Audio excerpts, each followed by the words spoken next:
Design a professional logo in Canva. Hey guys, in today's video, I'm going to show you how to design a professional logo in Canva.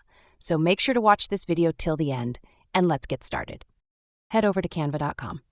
There, you will see the bar at top. On above it, there will see the Canva AI. Click on it. Now write your logo prompt. Type your brand name and describe your business, like modern tech brand or minimalist fashion logo.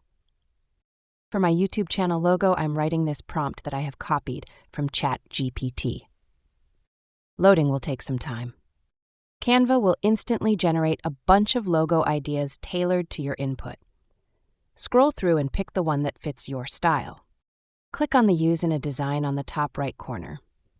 You can change the font, update the color scheme to match your brand, and swap out the icon if needed, all drag and drop easy.